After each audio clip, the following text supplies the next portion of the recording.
किसी भी चीज़ का शॉर्टेज तब आती है जब उसकी डिमांड बहुत ज़्यादा बढ़ जाती है, उसकी कंपैरिजन में प्रोडक्शन नहीं हो पाती है। पिछले 8-9 महीने में ग्लोबली सेमीकंडक्टर चिप की शॉर्टेज चल रही है और इससे जुड़ी हुई लगभग सारे इंडस्ट्री प्रभावित हुए हैं। खास करके अगर बात किया जाए ऑटो सेक्टर और कंज्यूमर इलेक्ट्रॉनिक्स इंडस्ट्री को सबसे ज़्यादा नुकसान हुई है। ऑटो सेक्टर को तो इतना नुकसान हो रहा है कि अभी उनकी जो गाड़ी बनाने वाली एक कंपनी है, मैन्युफैक्चरर है, उनको अपनी प्रोडक्शन तक होल्ड करना पड़ रहा है और इसलिए उनको अभी तक $2 बिलियन तक नुकसान हो चुका है। मैं इस वीडियो में आपसे बात करने वाला हूं दोस्तों, ऐसे 5 कारण जिसके लिए आज के टाइम में जो चिप की सेमीकंडक्टर चिप की शॉर्टेज हुई है। मैं राजकुमार बारिक आप सभी का नमस्कार करते हुए अपने YouTube चैनल में स्वागत करता हूं और आज की वीडियो शुरू करता हूं। 2020 की फर्स्ट क्वार्टर में आप सभी को पता होगा कोविड-19 की वजह से पूरी विश्व में लगभग लॉकडाउन लगा था और लॉकडाउन की वजह से जो इलेक्ट्रॉनिक डिवाइस बनाने वाले कंपनी मैन्युफैक्चरर अपनी मैन्युफैक्चरिंग बंद किए हुए थे। जैसे ही लॉकडाउन खुला धीरे धीरे अपनी मैन्युफैक्चरिंग भी स्टार्ट हो गया, लेकिन यहाँ पे जो डिमांड थी पहले से ही बहुत ज़्यादा बढ़ गया। इसीलिए बढ़ गया, आपको बता दूँ, यहाँ पे लॉकडाउन खुलने के बाद यहाँ पे बहुत सारे चेंजेस देखने को मिली है। जैसे पहले जैसे कोई एम्प्लॉई अपनी ऑफिस जाके कंप्यूटर में काम करता था, अब वो घर पे रह के ऑनलाइन वर्क फ्रॉम होम करता है और ऑफिस के अंदर कॉन्फ्रेंस हॉल में मीटिंग नहीं होती है, यहाँ पे ऑनलाइन जूम पे मीटिंग होती है। और स्टूडेंट की बात किया जाए तो स्टूडेंट कॉलेज या स्कूल जाके क्लास नहीं करता, वो घर पे बैठ के अपनी मोबाइल फ़ोन या कंप्यूटर में ऑनलाइन क्लास कर देता है।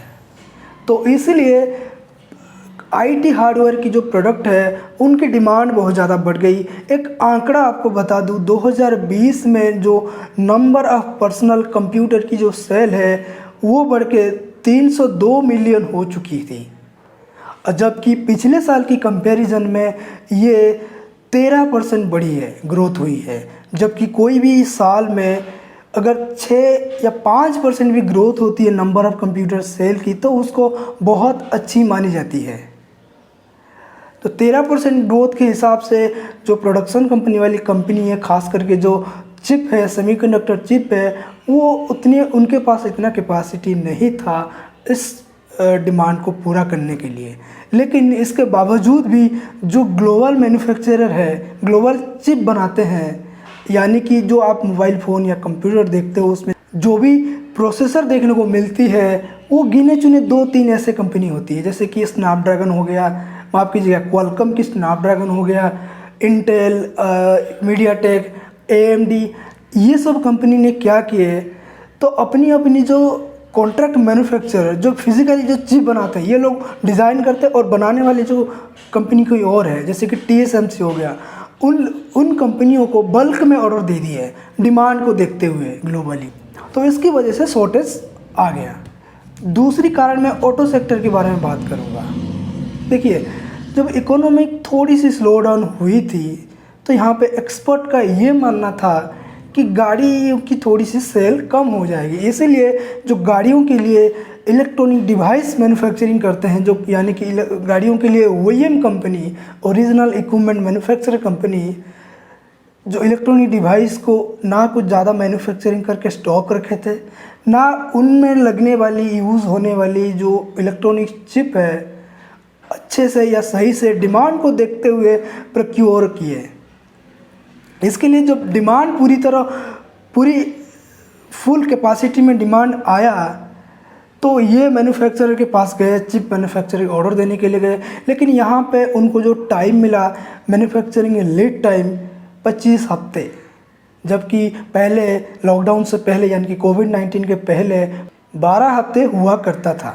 अब दोस्तों सोचिए, अगर मैं आज ऑर्डर देता हूँ, कोई कंपनी अगर आज ऑर्डर देगा, उसके पास रॉ मटेरियल या चिप 6 महीने के बाद आएगा, उसके बाद वो PCB में असेंबल करेगा, फिर उसको मैकेनिकल असेंबली यानी कि डिवाइस बनाएगा, फिर जो एग्जैक्टली जो लास्ट में जो गाड़ी असेंबल करते हैं फाइनली उनके पास वो मटेरियल भेजेगा, तब जाके कंप्लीट गाड़ी बनेगा। इन प्रोसेस में दोस्तों और 3-4 महीना लग जाएगा, यानी कि 6 + 4 10 महीना।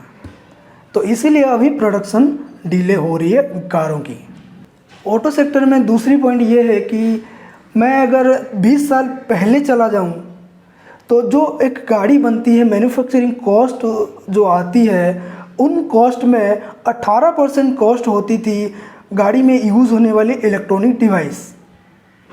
लेकिन आज के टाइम में गाड़ियों की जो हॉर्स पावर धीरे धीरे चिप पावर में शिफ्ट हो रही है, यानी कि ऐसे बहुत सारे फीचर्स आई है गाड़ी में, आएगी आगे, अभी भी आ रही है, जैसे कि advance driver assistant system, infotainment system, central locking system, front view camera system, reverse view camera system, adaptive braking system.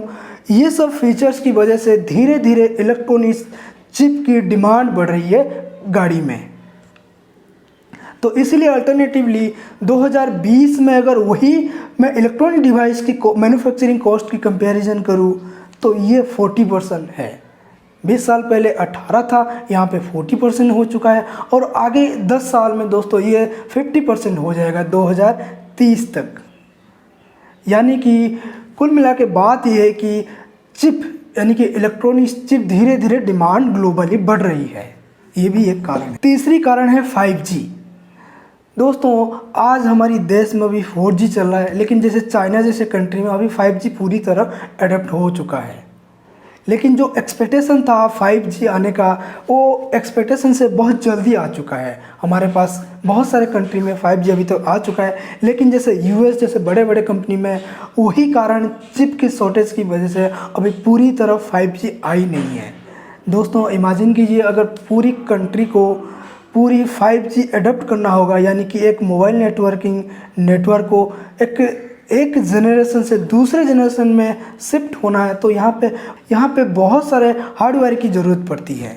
तो इसीलिए डिमांड भी बहुत ज़्यादा आएगी इलेक्ट्रॉनिक चिप की। तो ये भी एक कारण है ग्लोबली सेमीकंडक्टर चिप की शॉर्टेज के लिए। चौथी रीज़न है US and China trade war.